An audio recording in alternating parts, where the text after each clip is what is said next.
رب العالمين والعاقبة للمتقين والصلاة والسلام على سيد الأنبياء وخاتم المرسلين وعلى آله وصحبه ومن تبعهم بإحسان إلى يوم الدين. أما بعد فأعوذ بالله من الشيطان الرجيم. بسم الله الرحمن الرحيم.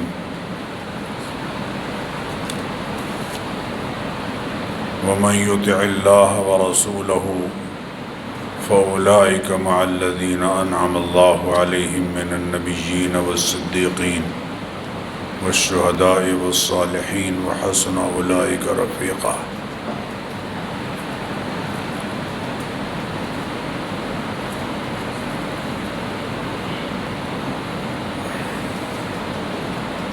بہت محترم بزرگوں اور عزیز بھائیوں، گزشتہ جمعۃ المبارک کی گزارشات میں سیدنا عثمان رضی اللہ تعالی عنہ کی سیرت طیبہ کے حوالے سے نامکمل گفتگو رہی۔ میرا خیال یہ تھا کہ اس جمعہ کی گزارشات میں کسی حد تک بات کو مکمل کیا جائے گا، لیکن چونکہ نیا اسلامی سال محرم الحرام شروع ہو چکا ہے، اس لیے اس بات کو آئندہ کسی موقع پر چھوڑتے ہوئے آج محرم الحرام کی مناسبت سے چند باتیں ذکر کی جائیں گی۔ آپ سب حضرات کو نیا اسلامی سال 1445 ہجری مبارک ہو۔ آج 2 محرم الحرام ہے۔ آپ سب کے علم میں ہے کہ اسلامی نقطہ نظر سے محرم الحرام قمری سال کا پہلا مہینہ ہے۔ دنیا میں دنوں، مہینوں اور سالوں کا صحیح وقت معلوم کرنے کے لیے ایک نظام الاوقات رائج ہے، جسے عربی میں تقویم، انگریزی میں کیلنڈر اور ہندی میں جنتری کہتے ہیں۔ اس تقویم کا دار و مدار 3 چیزوں پر ہے: سورج، چاند اور ستارے۔ چنانچہ بنیادی تاریخی جو نظام ہیں وہ بھی 3 ہیں۔ پہلا ہے شمسی، دوسرا ہے قمری اور تیسرا ہے نجومی یعنی ستاروں والا۔ شمسی سورج والا، قمری چاند والا اور نجومی ستاروں والا۔ شمسی تاریخی نظام، جس میں سورج کے ذریعے حساب لگایا جاتا ہے، اس کی 3 قسمیں ہیں۔ پہلا عیسوی کہلاتا ہے، جسے انگریزی یا میلادی سن بھی کہا جاتا ہے۔ اس کا آغاز جنوری سے اور اختتام دسمبر پر ہوتا ہے۔ یہ دراصل قدیم رومی سن تقویم ہے، جس میں اکثر مہینوں کے نام رومی دیویوں اور دیوتاؤں کے ناموں سے لیے گئے ہیں۔ آج ہم جسے شمسی کیلنڈر یا سن عیسوی کہتے ہیں، یہ گریگوری کیلنڈر بھی کہلاتا ہے۔ اس میں بار بار ترامیم ہوتی رہیں۔ آخری بار 1582 عیسوی میں ترمیم ہوئی اور ایک عیسائی راہب ڈینس ایگزیگوس نے اسے حضرت عیسیٰ علیہ السلام کی ولادت کی طرف منسوب کر دیا۔ تب سے یہ مسیحی کیلنڈر کہلانے لگا۔ حضرت عیسیٰ علیہ السلام نے اس کا تقرر نہیں کیا ہے۔ شمسی نظام تاریخ کی دوسری قسم بکرمی ہے۔ بکرمی سن زیادہ تر ہندوستان میں استعمال ہوتا ہے اور یہ قدیم سن تقویم ہے۔ 100 سال قبل مسیح میں اس کا آغاز ہوا۔ راجہ بکرما جیت کے جشن تخت نشینی سے یہ سن شروع ہوا ہے۔ اس کا آغاز چیت سے ہوتا ہے اور اس کا اختتام پھاگن پر ہوتا ہے، جبکہ تیسری قسم فصلی ہے، موسمی ہے، جسے موسمی فصلوں کے مطابق استعمال کیا جاتا ہے۔ اور اس کے بھی آپ کو پتہ ہے، ہمارے ہاں دیہات کے لوگ اسے آج بھی یاد رکھے ہوئے ہیں۔ بیساکھ ہے، جیٹھ ہے، ہاڑ ہے، ساون، بھادوں، اسو، کتے، مگر، پو، ماگھ، پھاگن اور چیت۔ جو دوسرا نجومی ہے، نجومی جنتری میں جو 12 مہینے ہیں، ان کا آغاز حمل سے ہوتا ہے اور اختتام حوت پر ہوتا ہے۔ حمل، ثور، جوزا، سرطان، اسد، سنبلہ، میزان، عقرب، قوس، جدی اور حوت۔ قسمت کا حال بتانے کے دعوے دار لوگ جو نجومی ہیں، وہ جنتری کے سال کے مہینوں کو پیش نظر رکھ کر حساب لگاتے ہیں۔ تیسرا جو سن تقویم ہے وہ قمری ہے۔ قمری سال کا آغاز محرم الحرام سے اور اختتام ذوالحجہ پر ہوتا ہے۔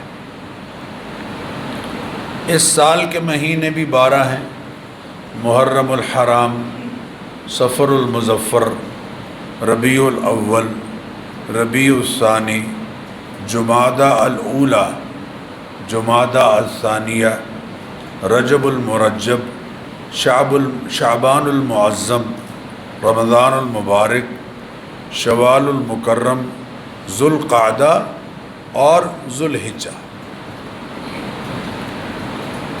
میرے محترم بزرگوں اور بھائیوں، قمری نظام کو یہ امتیاز حاصل ہے کہ قمری سال کے مہینوں، خصوصاً حرمت والے 4 مہینوں کا تعین اللہ تعالیٰ نے آسمان و زمین کی پیدائش کے وقت سے ہی کر دیا ہے۔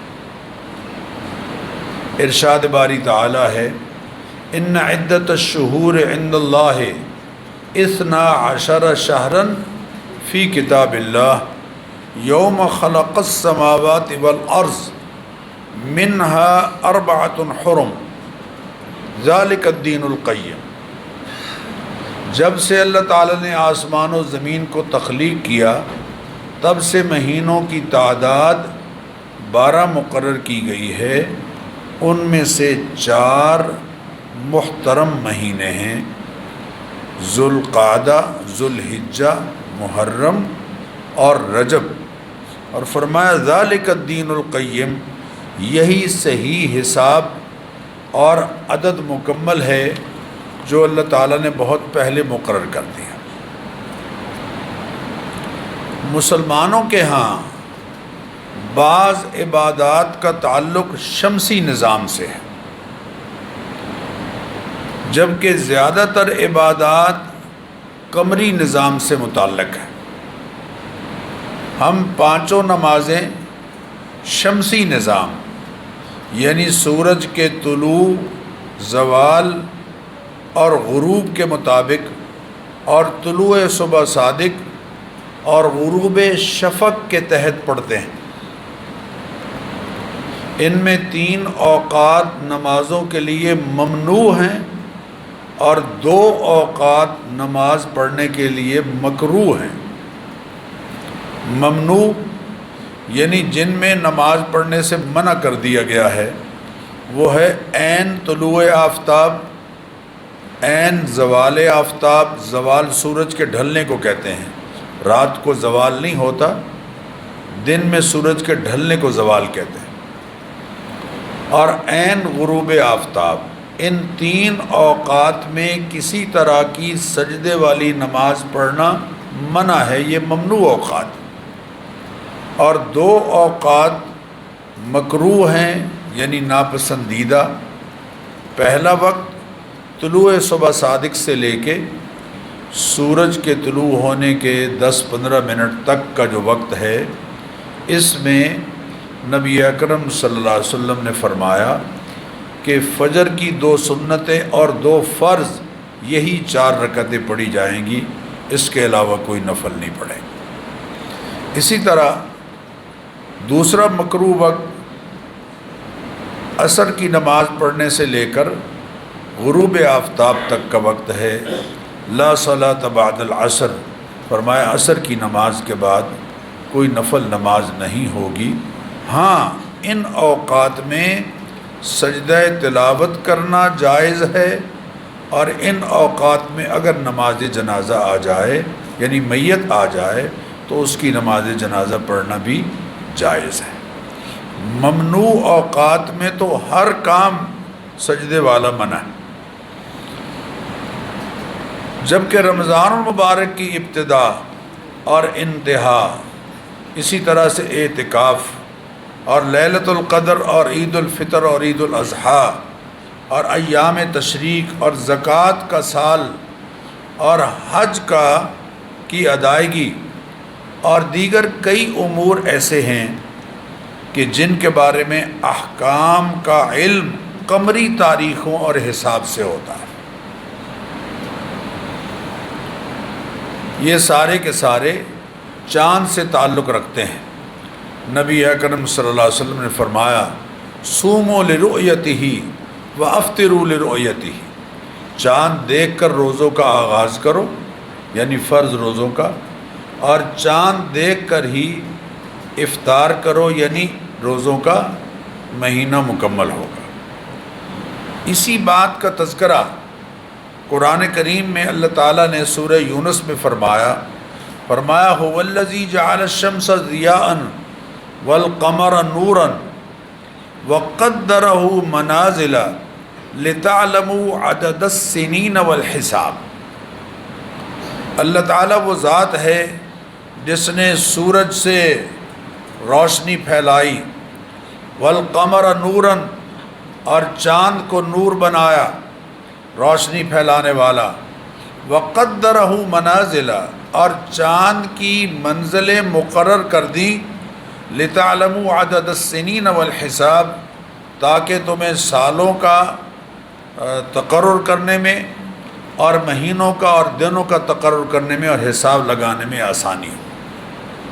چنانچہ چاند کی 28 منزلیں مقرر کر دیں، آخر میں 1 یا 2 دن چاند چھپ جاتا ہے، نظر نہیں آتا۔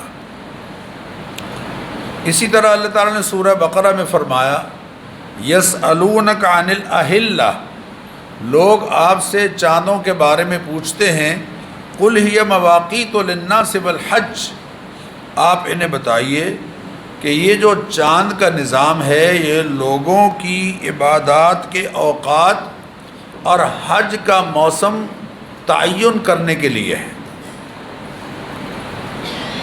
قمری نظام کے تحت سن تقویم یعنی تاریخ معلوم کرنے کے لیے اپنی تاریخ کے آغاز کا سال اور مہینے کا تعین مسلمانوں کے ہاں سن ہجری کے نام سے کب ہوا، اس کے بارے میں دو آراء ہے۔ ایک رائے یہ ہے کہ سن ہجری کی ابتدا خود محبوب کریم رؤوف الرحیم علیہ الصلاۃ والتسلیمات کے حکم سے آپ کی حیات طیبہ میں ہی ہو چکی تھی، البتہ سرکاری ڈاک میں اس کا باضابطہ اندراج سیدنا عمر رضی اللہ تعالیٰ عنہ کے دور خلافت میں لازمی قرار دیا گیا۔ دوسری رائے جو زیادہ مشہور رائے ہے اور جسے حضرت میمون ابن مہران نے بیان کیا ہے، وہ یہ ہے کہ دور فاروقی میں سیدنا عمر رضی اللہ تعالیٰ عنہ کے سامنے ایک اقرار نامہ پیش ہوا جس کے اوپر شعبان کی تاریخ لکھی ہوئی تھی۔ تو حضرت عمر نے پوچھا کہ یہ کون سا شعبان ہے، جو گزر گیا ہے یا جو موجودہ ہے یا جو آنے والا ہے؟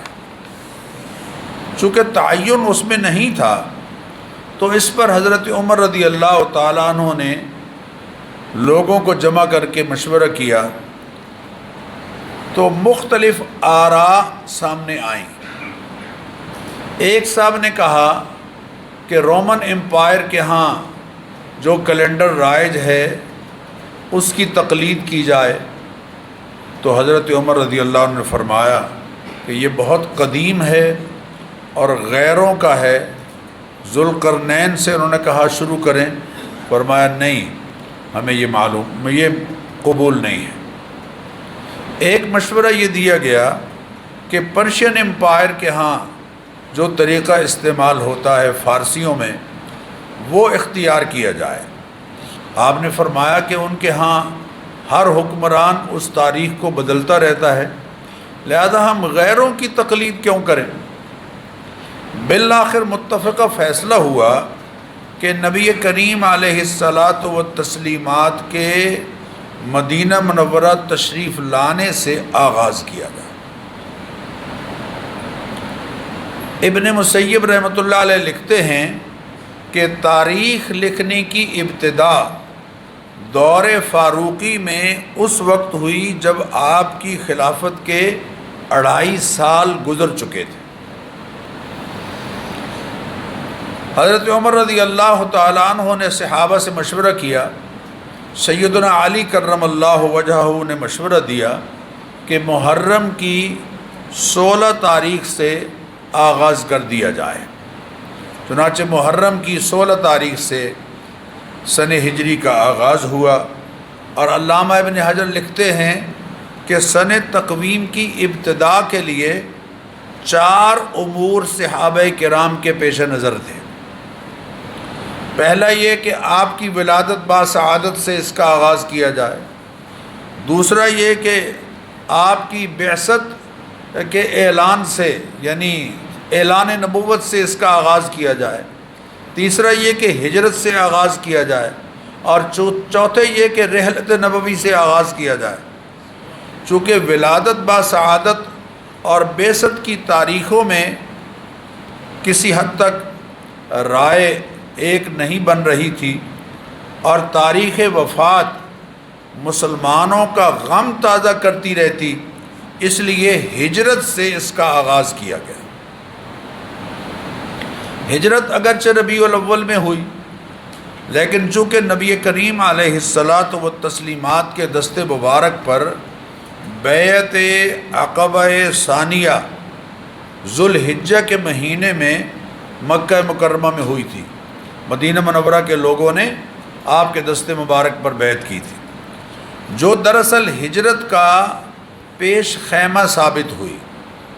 اور اس کے بعد نبی اکرم صلی اللہ علیہ وسلم نے محرم میں ہجرت کا ارادہ بحکم ربانی فرما لیا تھا، اس لیے مناسب خیال کیا گیا کہ محرم الحرام سے ہی اسلامی تقویم کی ابتدا کی جائے۔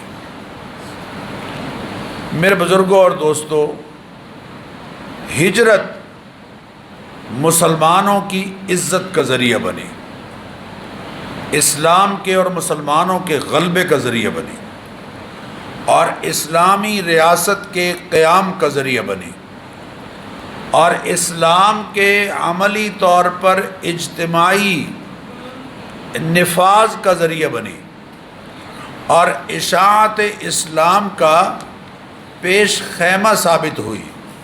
ہجرت بہت بڑا ٹرن ہے جس نے مسلمانوں کی تاریخ کو بالکل بدلا۔ چند سو افراد جو 1.25 لاکھ کے قریب پہنچے ہیں وہ ہجرت کے بعد پہنچے۔ اس لیے میں آپ سب سے عرض کروں گا کہ ہمیں اپنے سن ہجری کو یاد رکھنا ضروری ہے۔ ہم میں سے کتنے ہیں جنہیں ان مہینوں کے نام یا ان کی تاریخ کم از کم یاد رہتی ہے؟ امت کے علماء کی یہ رائے ہے کہ قمری اور ہجری ماہ و سال کو یاد رکھنا اور باقی رکھنا فرض کفایہ ہے اور دینی اور ملی حمیت کا تقاضا ہے۔ یہ بہت بڑی تبدیلی ہے جو ہم اپنے معاشرے میں دیکھ رہے ہیں کہ ہم آہستہ آہستہ اردو کو، جو بر صغیر میں مسلمانوں کی ترجمان ہے اور اسلامی لٹریچر کی اشاعت کا بہت بڑا ذریعہ ہے، اس کو رومن انگریزی میں لکھ کر آہستہ آہستہ اپنی نسلوں کو اس سے دور کر رہے ہیں۔ اس پر ہمیں توجہ دینی ہے۔ اردو برقرار رہے گی تو وہ سارا لٹریچر جو لائبریریوں میں موجود ہے اس سے ہمارا تعلق برقرار رہے گا۔ خیر، بہت ساری باتیں ہیں اس حوالے سے، لیکن میں اسے چھوڑ کے عرض کر رہا ہوں کہ محرم الحرام کا مہینہ حرمت والے 4 مہینوں میں سے ہے۔ نبی کریم علیہ الصلاۃ والتسلیمات نے محرم الحرام میں روزے رکھنے کی ترغیب دی ہے۔ آپ صلی اللہ علیہ وسلم نے ارشاد فرمایا، افضل الصیام بعد شہر رمضان یا بعد رمضان شہر اللہ المحرم، کہ رمضان المبارک کے مہینے کے بعد افضل ترین روزہ اللہ کے مہینے محرم کا روزہ ہے، خصوصاً یوم عاشورہ کا روزہ، جس کے بارے میں نبی کریم علیہ الصلاۃ والتسلیمات نے ارشاد فرمایا، صیام یوم عاشوراء احتسب علی اللہ ان یکفر السنۃ التی قبلہ، مجھے اللہ تعالیٰ سے امید ہے، میں اللہ سے امید رکھتا ہوں کہ 10 محرم الحرام کا روزہ رکھنا گزشتہ پورے سال کے صغیرہ گناہوں کا کفارہ بن جاتا ہے۔ سنن بلکہ صحیح مسلم میں یہ روایت ہے۔ حضرت عبداللہ بن عباس فرماتے ہیں، نبی اکرم صلی اللہ علیہ وسلم نے فرمایا، صوموہ وصوموا قبلہ یوما او بعدہ یوما ولا تشبہوا بالیہود، دیکھو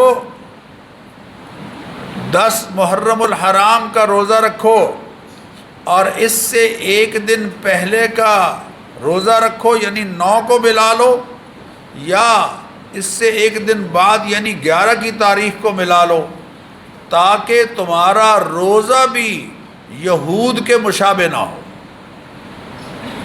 یہود 10 تاریخ کو روزہ اس لیے رکھا کرتے تھے کہ ان کے خیال میں فرعون کی غلامی سے انہیں آزادی حاصل ہوئی 10 محرم الحرام کو.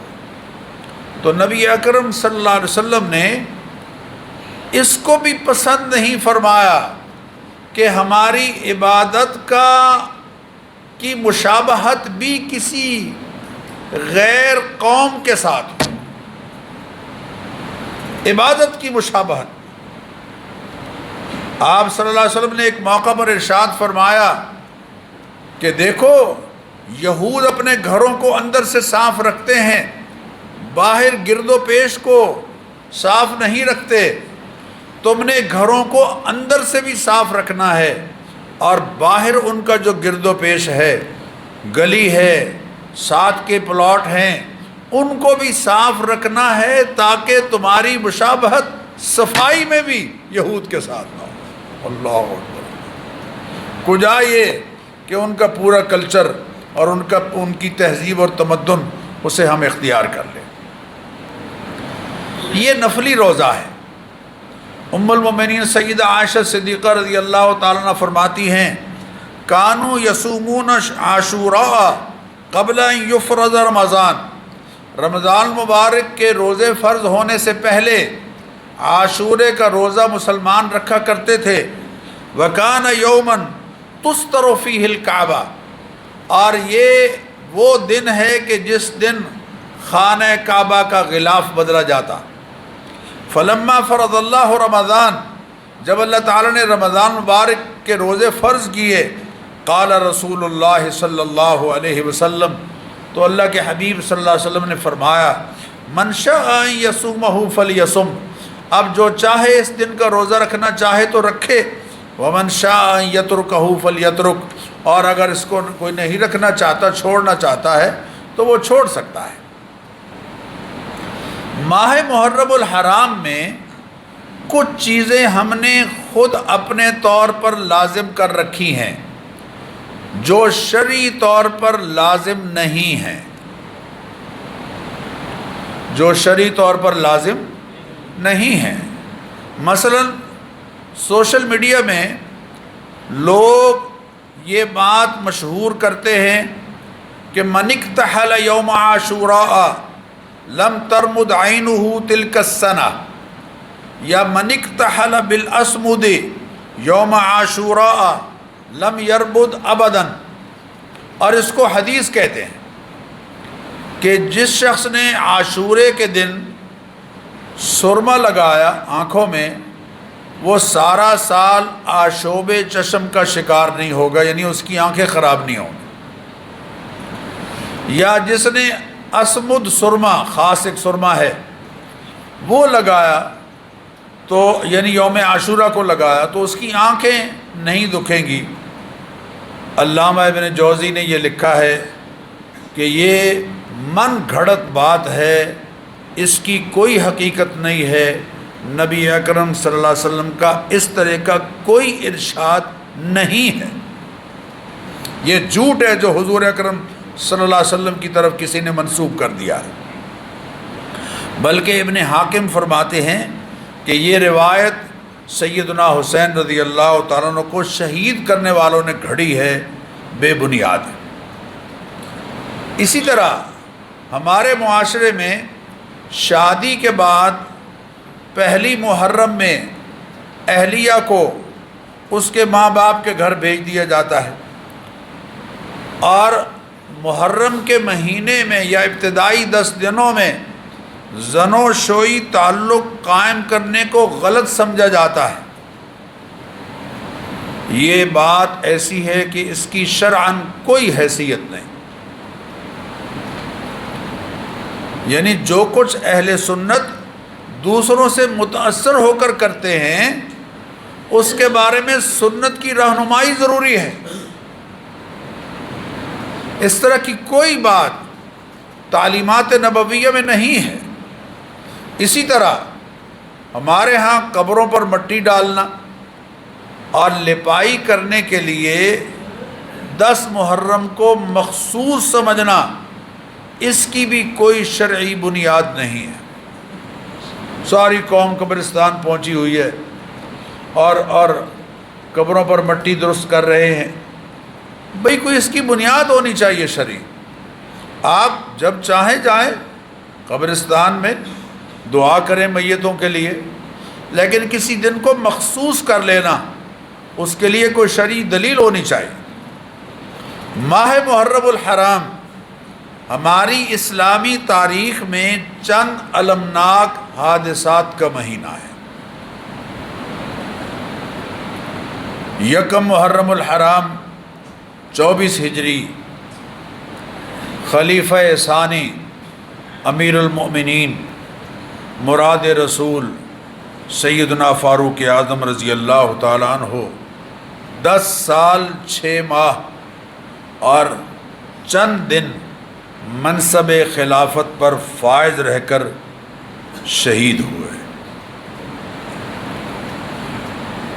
آپ کو پتہ ہے کہ سیدنا عمر رضی اللہ تعالیٰ عنہ دعائے رسول ہیں اور مراد پیغمبر ہیں صلی اللہ علیہ وسلم.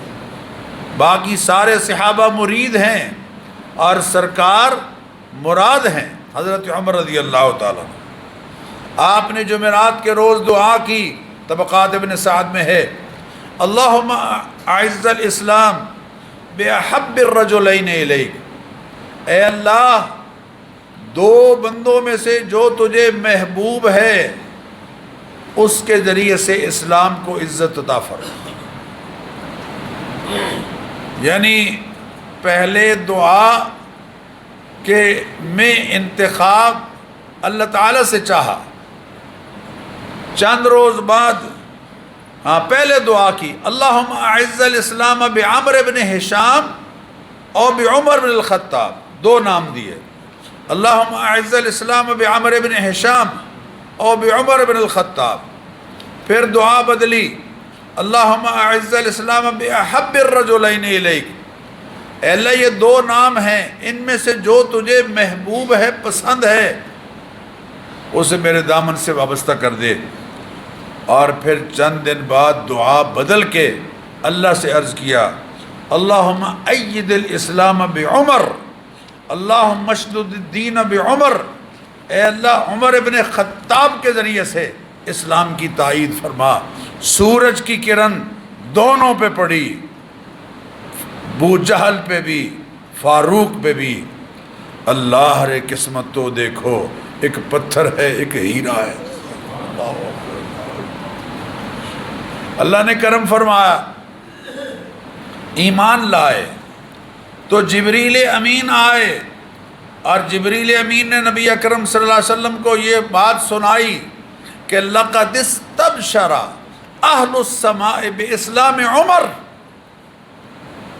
اے حبیب صلی اللہ علیہ وسلم، عمر کے اسلام لانے پر فرشتے بھی آسمانوں پر خوشیاں منا رہے ہیں. اللہ اکبر، اللہ اکبر. صحابہ نے خوشی سے جو نعرہ تکبیر بلند کیا تو دار ارقم کا قرب و جوار گونج اٹھا. سیدنا عمر رضی اللہ تعالیٰ عنہ ایمان لائے تو مسلمانوں کو اعلانیہ عبادت کے لیے باہر نکالا. فخرج رسول اللہ صلی اللہ علیہ وسلم وعمر امامہ وحمزۃ بن عبد المطلب حتی طاف بالبیت وصلی الظہر معلنا.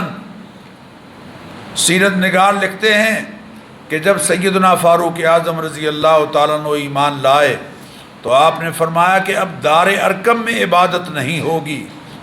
مہجع یہ ہے جو شہید ہوئے.